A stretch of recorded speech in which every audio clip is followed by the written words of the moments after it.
Welcome to another episode of Classic Talks, where we subscribe to a next play mentality, engaging in crucial conversations, challenging each other to take our very next step, sharing common knowledge to improve common wealth, becoming a clearer version of ourselves so that we can embrace growth. We must accept the process so we can appreciate the outcome, one conversation at a time. I am Dr. Classic. Let's talk about it. Yo, we back at it again. Classic Talks podcast. I am Dr. Classic, and I am in here with the financial champion, Mr. Jarret McFarland. What's happening, Jerry? Hey, Dr. Classics, what's going on? Chilling, man. I'm having a good day, as you can tell. Yeah, me too. I'm always having a good day, though. So. Oh, you look nice, though. I like that. It's one of them custom suits. It look like it fits you well. Oh, well, thanks. I do what I can when I can. I know about the stitching in the sleeve. Like you put a player up on game to get they act together. I taught you everything you know about getting dressed. It's part of the territory. Part of the territory. Man, I wanted to have a good conversation today. Check-in on the climate. I don't know what you've been thinking about. I know you always thinking money, Mr. Financial Champion, but outside of that too, like what else is going on in the world that's worth even having a conversation right now? When we think about next play mentality, when we think about making plays, I feel like we are often in that mindset and kind of checking on each other like, hey, what's happening with this? And remember you spoke about that, how we going to get to it. What is worth the conversation right now? What do we need to be focused on? I don't think we need to stray too far from what we always talk about us making a play. But there are a lot of variables going on right now, with the elections. I think we have a winner and everything with that. So we're going to see how that plays out. But I don't want people to let that stifle them from growth by saying, okay, well, this is what's going on or this is going to work for us or anything. You can't keep relying on that. We need to change our mentality around that. Yeah, agreed. Just us have just hitting the ground hard early on in life, like I'm not a huge risk taker, right? I hadn't been historically a huge risk taker, but I'm kind of leaning more into the fact that if you haven't learned anything this year, it kind of is what it is. Like, you're not sure if you get the truth half the time. You're not sure if you really got the whole story most of the times. Like, you got to kind of put it together. So risk have been something I had to take this year or I'd be behind. When we think about risk, especially with just, I don't know if you noticed, they put a headline up that the Dow was like up 1,500 points on the morning after Biden won. Like, is that relief in people? Like, are people thinking like we gonna get some set of normacy? I will say this: when he gave his address to the nation after they kind of got him and projected him at 270 and whatever it is, it sounded like a regular president address. Like, it wasn't nobody got talked about, nobody got left out. Like, it wasn't no command to Trump down, anything, like just saying I'm gonna be here with you. Like, it's everybody, we need to move forward from this, we need to heal. That's the message I got. Like, it felt normal. I wonder if people felt like, okay, we're gonna get back to some normalcy with this. I think it was a relief for a lot of people, but I also believe that them seeing the markets not falter, not have the volatility that has happened in historic elections gave a lot of people a sense of calm, because we're waiting to see which way fiscal and monetary policy is going to go based on Republican or Democrat. And the market was doing well before, and the markets just kept balling. You know what I'm saying? This just kept going and going and going. So I think that relieved a lot of people from that standpoint. And then you have a lot of people that felt that, hey, look, like you said, this is new beginnings. Whatever that may be, it's just a new starting point. So we'll see what happens. Yeah, I'm hopeful too.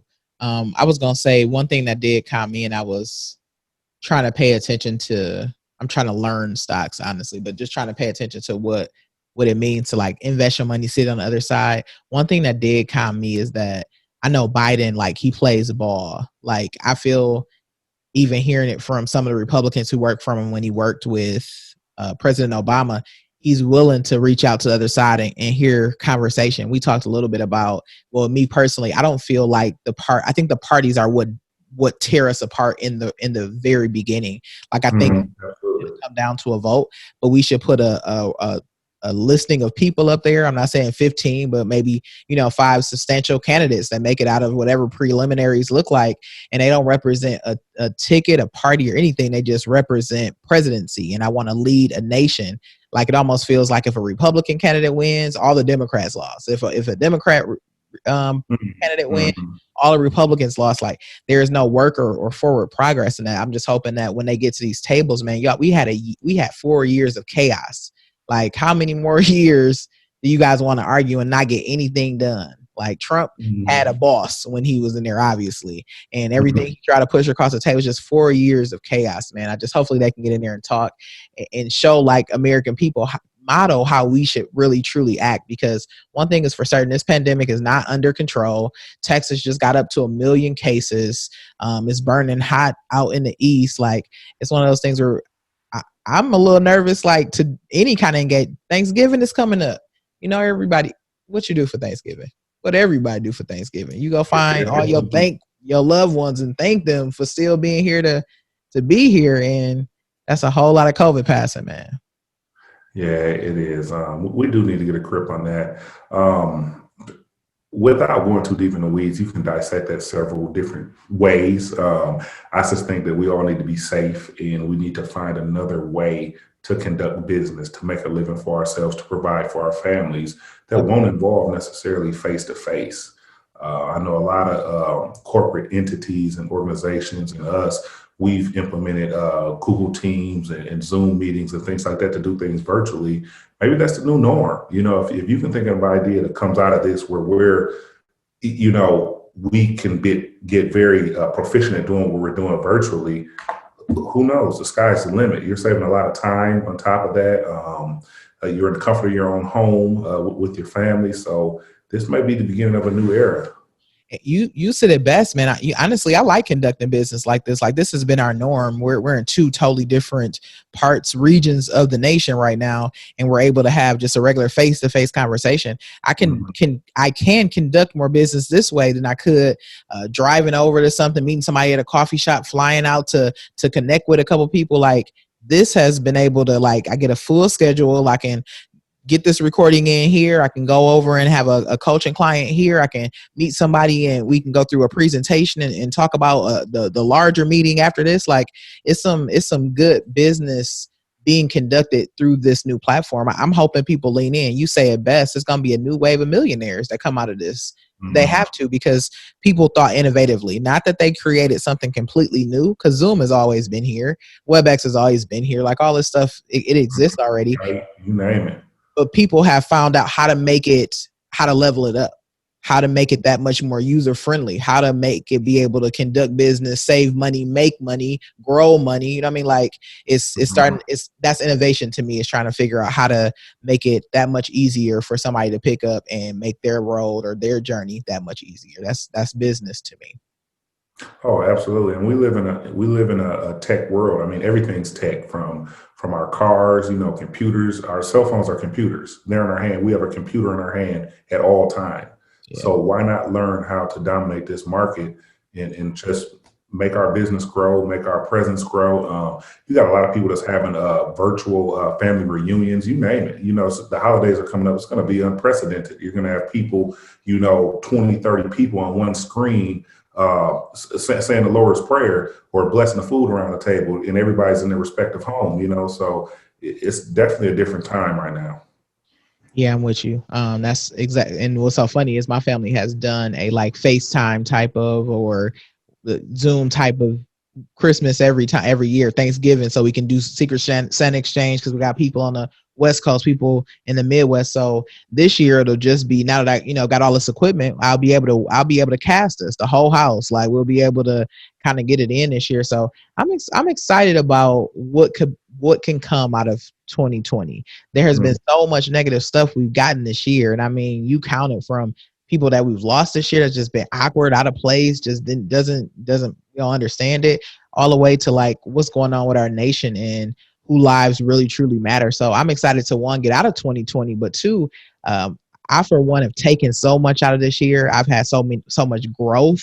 It's been some good failures this year, like stuff that I'm like, I had to lose that in order to get to this next level. I had to do this in order to make this play. So I don't know how to be, it's bittersweet. I am pumped. There are going to be a lot of stories I start with, remember in 2020, remember when the pandemic was doing a what, like this, Right. this is what the conversation going to look like for me. So I'm one with you that we got to learn how to take this and make it a bigger thing. Yep, absolutely. I totally agree. It's just it's been a weird year.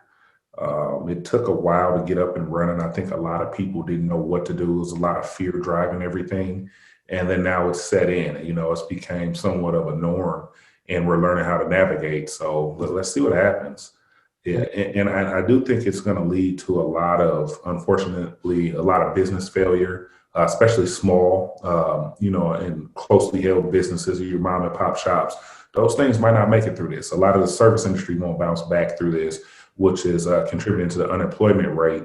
But this is a perfect opportunity to hone your skills, right? When everything else was shut down, you had nothing but time on your hand to get better or to learn something, right? So if you didn't take advantage of that, that's shame on you. I can't feel bad for you or feel sorry for you or anything. It's just you were undisciplined.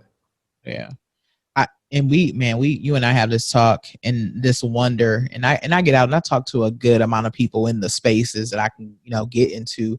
But I wonder if people really did take a good moment to like reflect and compound on this year. Like I talked in another session, Classic Talks Fridays, we had a conversation about what it meant to reflect and like slow down and say to yourself, like, what do I like about myself? What do I want to grow about myself? What do I want to change about myself? How can I get better? Mhm. That Mhm. 1% of the day you talk about, or how do I win the day? And after a while, you kind of get like excited about that process. Like that kind of like self starts you into thinking like, okay, now that I did that, what can I do? Like what can be done? Like it's almost like that evolutionary growth. I'm wondering what people really did do with this time. I am hopeful that people are trying to figure out how to make this space a better space, whatever space they're consuming at the time. Absolutely. And I think it's been in the forefront of everybody's mind. That's just about the actual condition that people are in, right? Whether it's mental health, physical health, financial health, people are hurting, and we need to put that to the forefront of our mind and make a difference. And I know we touched on this before, but if you look at the disparities that's out there, like it's never been more evident than right now. With everything that's been going on, the leadership we've been under and everything, and so much hate has been incited, and people are realizing that, hey, I'm not where I need to be. My counterparts are doing X, Y, Z. And it's not based on credential or anything like that. It's just a whole system that actually needs to be reworked and redone. So that there is an even playing field on everything. Why not? Let's jump into that. We were going to talk a little bit about disparities. Um, let's talk through one. Let's talk through what it means. Give me one. You always on top of Well, I'm going to start in my industry. Okay, we know the wealth gap is like this, it. between Caucasians and Black and brown folk. Yeah, Okay, how did that happen? Okay, we can go back to the origin of it, which is systems that have been put in place and us not having access to different things and resources and vehicles to grow wealth, and we can extrapolate that to where we are right now. Very simply put, from a 30,000 foot view, right? And that shows us exactly what's going on. And we are seeing that as we start to mature and get older and build our lives. We're seeing that, hey, look, we didn't have the same start as our counterparts, yeah, right? They're not necessarily doing any better than us in our respective fields, but they're leaps and bounds ahead of us in terms of assets, in terms of real estate, in terms of things that really count for growing wealth. Think about that. and you make a good point. So, and this is always crazy to me because we never put things into like a fair perspective. Like I've heard so many conversations across the news, and one good argument is like, people have that like look of, well, it didn't happen to you. You weren't a slave, and you can't hold on to that kind of mentality, like dismiss it. But if we look at it and then we think about it, we 400 years, right? We come up on shores 400 years ago, so that could be considered a long time. I'll give you that. 1968, 52 years ago, we got fair housing. Mm-hmm. 52 years ago. Like Yep. that's not even some people, that's people mamas. There are people like That's my mom. my mama. So my mom at the time when she was growing up didn't even have a Fair Housing Act. So that's one generation removed. That's not a long Right. time to consider what we're still not suffering from. Like there are components that have kept us from authentically building wealth and legacy for our family. Like we couldn't get into certain places. Redlining kept us so far down the food chain that nobody wants to move down there, nobody wants to buy down there. Like we're never going to earn or eat. Like you don't want to buy your house in a place where you don't feel comfortable laying your head, but you can't go across a certain line because got on the right collar. And I'm weirded out about that, but we have to be very intentional to say that happened 52 years ago. Even though the law was written into place, it takes more than a generation to change hearts. Think about what we're dealing with. Think about this. Wealth inequality has not improved in the past 50 years, Kenyelle. Has not. It's the Nor same has it closed. And you go back to 1963, the average wealth of white household was 121,000 higher than the average wealth of non-white families. In 2016, the average was 919,000 or 700,000 higher than the average wealth in black households at 140,000. That's a problem. super problem. Super problem. And like we were talking about, but it goes back to fair housing acts and things that happened prior to that.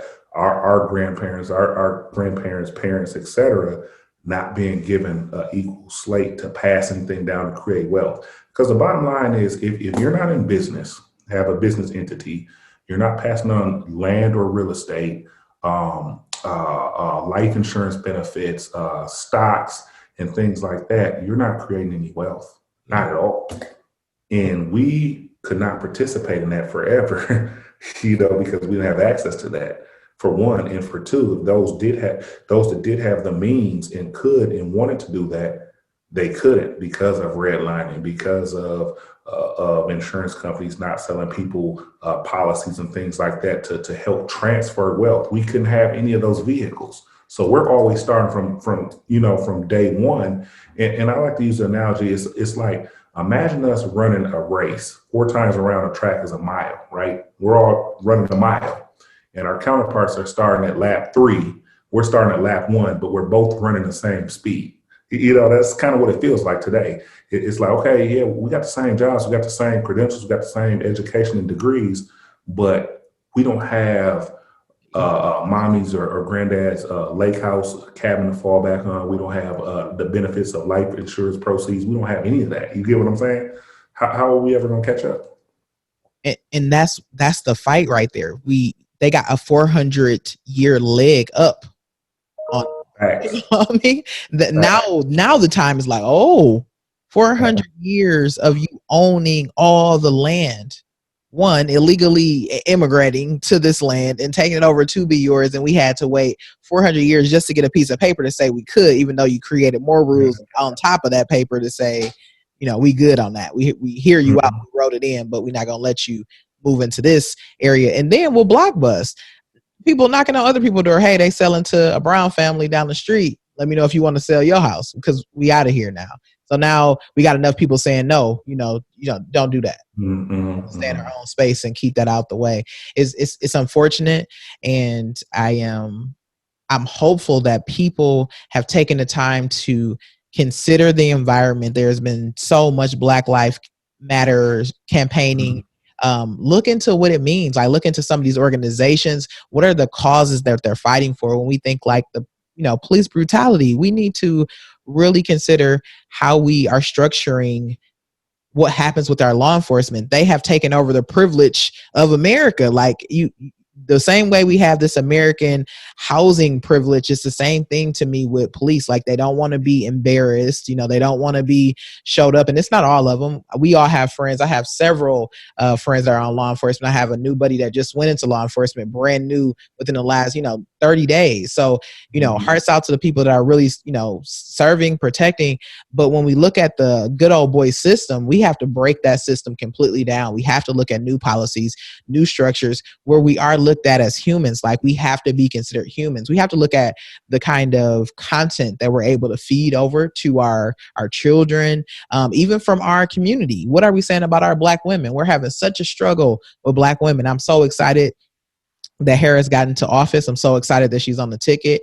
And I honestly feel like I voted for her more than anybody in the election. I was voting for her. And I'm happy that she's going to arrive there, because it's something to see. I don't know how you felt about it, but it was overwhelming to see her get on the stage and kind of give her addressing, like, man, she got there just for, how many hearts and minds it's going to change in just women, for what she's able to accomplish with just being able to make it to that seat. So I'm hopeful that there should be that can be a shift here. Rick Ross said it best, if you want to be honest. I'm glad Trump became president. We had to destroy it before we build again. We can't go off the same foundation. The foundation is broken. And you know what? You know how I feel about politics, which is another conversation.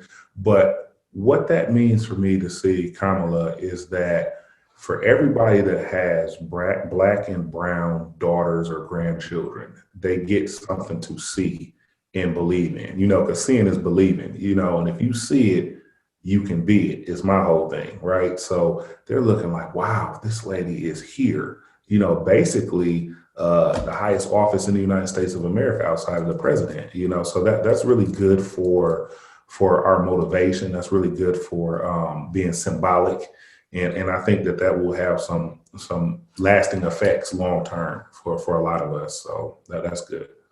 Really, for me, man, like, she's a Black woman at the end of the day, and I know as a woman what you have to go through. Like, there are so many double-edged swords when it comes to being a woman. So when I say, I agree, the most unprotected class of people in America, probably the world. And when you look at it, it's more or less like, we already have, now take a Black woman for that. She's already behind the Black label, right? You're already in the African-American community. Then you're a woman. So you're not going to get paid as much as even your Black brothers. You're not going, because you're not a man. Then you have to kind of keep it together, because you can't be that woman. Like, you can't be the one that's emotional. You can't, like, you have so many pieces to play when you got, I work with a lot of emotional men. That's all they are, is emotional. And everything is power. Everything is power. And Thomas. all the time. But I can't come in with that same swing. I don't care how I look at it. And when we kind of know that, so we have to play a different game. So we were playing one already just because, you're Black. Then you play another game on this side just because you got to watch that emotional swing and toggle. And then for the women that's out here, like, I got to have a family. I got to have a career. I got to make sure I'm on my A's and B's and Q's, because any moment somebody put an article out about her that she had a cigarette, like, man, Trump did everything under the sun you want to put out.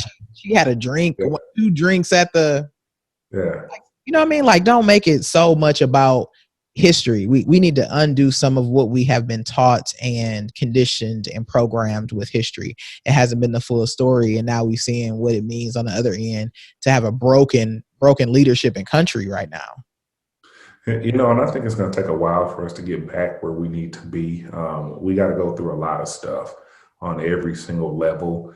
I'm not sure if 2021 is going to be a good year for turnaround, because I think that it's going to incite a lot of hate, and people aren't going to be able to let go of what was. Like, it's going to be hard to take over, huh? Yeah. And then you have a lot of people that's not ready for that. You have a lot of people that say, hey, look, there's nothing wrong with anything that's been going on in our country since its inception. Let's keep it that way. And they're fighting hard to keep it that way. Yeah. So let's be clear. This vote was too close to me. Don't get me wrong. Biden had record-setting numbers. I can't remember the amount, but about millions more than even Obama brought through the door. So this was one of those record-breaking turnouts for votes, and I'm so glad they were able to get the mail-in ballots counted and accepted. My biggest piece is how many people came out to vote for Trump. Where are these people? Are not just out in the open though. You'll get a few of the the folks that are going to come out with their flags and their Trump hats, but not look at how many people voted for Trump. I put up a post like, we still have kids in cages. You have misused our military. You have not controlled a world pandemic. You Mm, knew about a virus more than enough time to kind of get some kind of control over it. Like, you have been one of the most deceitful. Where you get these votes from? Why are people still okay with being like, I mean, I'm cool with another term? Are you? mm, Like, just as a human, I don't care about you being white. I don't care about you being rich. I don't care about you. Just as a human, you are okay with. And then even mm, some of mm, our black and brown community voters, like, he has women. I mean, he has a spread of people that are truly voting for him. What bubble of space are you guys living in? To your point, they don't. The chaos doesn't harm them, and the what is it? The casualties don't alarm them. They're okay with it. So mm. I like to know those people up Absolutely. front, though. I don't know where we're going from here, but it'll definitely be interesting to see. The only thing that I do know is I don't think that this election is fully over. And what I mean by that is the president hasn't succeeded yet. And I don't trust it. Like, I don't know what's going to happen. I knew for sure Trump wasn't going to concede in this vote. It didn't. It didn't fit his already already tirade. For he couldn't even say publicly that he likes. I'm not a good loser type of thing. Whatever that means, right? So I didn't think that it was going to be something he's going to call and just really give up. He's doing a Trump out.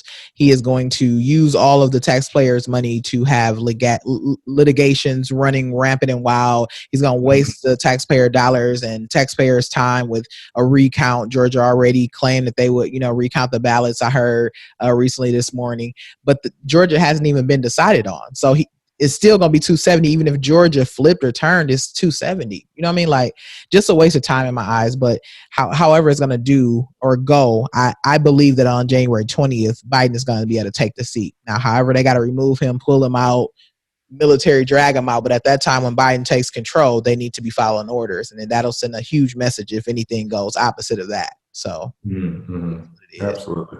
Maybe Putin can give him a call, tell him to go ahead and Right. all right. Anything that we have, and thank you for the conversation, man. I always enjoy the Classic Talks podcast because we can really have this open black and white conversation where we can talk about things on any side of the house. So I'm hopeful that, to your point, that people take in a calm understanding and notion about how to proceed forward. Step back, take a strategy plan, regardless of Biden taking a seat or Trump taking a seat. You have to make plays. You have to be the one that puts your ducks in a row and figure out what's going to be your game plan, visioning, goal setting, strategic planning, getting something out and moving and being effective with that time so you can create something valuable. Anything for our listeners, anything that you want to give out as far as just good of the group? Um, just stay with your foot on the gas. I mean, whatever you're doing, keep doing it and go hard at it. I mean, we always talk about making the next play and having a certain mindset and mentality. Everything else, even with these politics, it's all noise at the end of the day. I mean, because to be perfectly honest, it really doesn't matter too much. I mean, not for the majority of us at the level that we're at. It doesn't matter. Okay, some policies are going to help take care of the people that aren't willing and able and can't do a little better than others. Some policies are going to help people that are in business from tax incentives and breaks a little better than others, et cetera.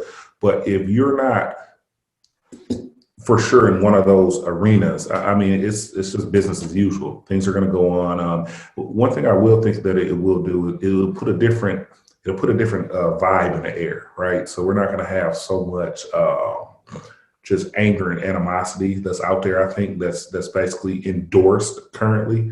I think things are going to calm down and people are going to get back to how things used to be, 5 years ago, 6 years ago. So we'll see what happens.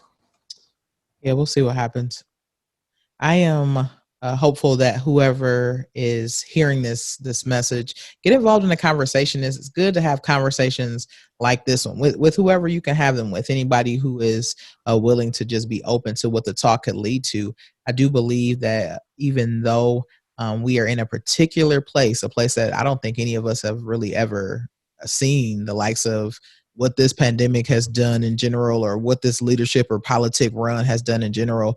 We are in a place where we can decide what we do next. We are in control of our responses fully, 100%, and I'm willing to make plays to figure out what it is I need to do and to get there. So we're looking for anybody who is willing to see, your own thought process through. Your mentality has to be that you can get it, that you can get it done, and that we can win together. So until next time, this is Classic Talks, Classic Talks podcast. I am Dr. Classic. I'm with Jarret McFarland, the financial champion. Like always, let's talk about it.